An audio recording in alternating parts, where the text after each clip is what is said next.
ভারতবর্ষটা একটা অন্য দেশ। একটা দেশ আর একটা দেশের সম্বন্ধে যদি কিছু করে সেটা সেই দেশকে করতে হয়। আমরা দুঃখিত, আমরা মর্মাহত। অনেক মানুষ আগেও মারা গেছে, এখনো অত্যাচারিত হচ্ছে। আগেও আন্দোলনেও অনেক ছাত্রছাত্রীরা মারা গেছে এবং আজও তার রেস চলছে। এবং আমরা তো কেউ ঘটনাটাকে সমর্থন করছি না। যে কোনো ঘটনায় যে কোনো ধর্মের ওপরেই হোক না কেন, আমরা সেটাকে সমর্থন করি না। কিন্তু এক্ষেত্রে আমাদের ভূমিকা খুব লিমিটেড। তার কারণ এটা হচ্ছে, যেহেতু আমরা আলাদা দেশ, বাংলাদেশ আলাদা দেশ, এটা ইন্ডিয়া গভর্নমেন্ট বাংলাদেশ গভর্নমেন্টের সাথে কথা বলতে পারে, বলে অ্যাকশন নিতে পারেন।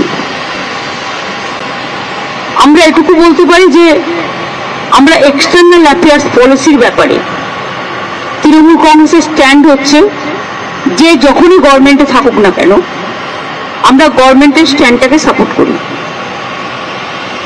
কাজেই আমাদের বক্তব্য খুব পরিষ্কার, কোনো ধর্মের ওপরে, কোনো বর্ণের ওপরে, কোনো জাতির ওপরে কোনো অত্যাচারই আমরা মানি না। না হিন্দু, না মুসলমান, না শিখ, না খ্রিস্টান, আমরা সবাই এক। এটাই আমাদের প্রিন্সিপাল।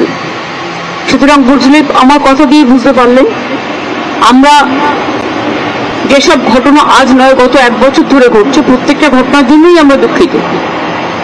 কিন্তু দুঃখিত হলেও আমরা যেহেতু একটা অন্য দেশের নাগরিক এবং আমাদের স্টেট গভর্নমেন্ট আছে, কিন্তু সেন্ট্রাল গভর্নমেন্টও আছে, সুতরাং এটা জিওআই মানে government of India can take up the matter with the Bangladesh government.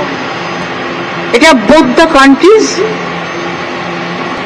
কথা বলতে পারে, সেটেল করতে পারে। এক্ষেত্রে আমাদের তো কোনোভাবে ইনভলভ করা হয় না এবং আমরা জানিও না। তিস্তা ব্যাপারে চুক্তি হয়ে গেছিল, আপনারা জানেন, যে আমাদের জানানো হয়নি। কাজে আমাদের দিক থেকে আমরা বাংলাদেশকে ভালোবাসি, বাংলাদেশও আমাদের ইন্ডিয়াকে নিশ্চয়ই ভালোবাসে, বাংলাকেও ভালোবাসে। আমাদের ভাষা, সাহিত্য, পোশাক পরিচ্ছদ সবই এক।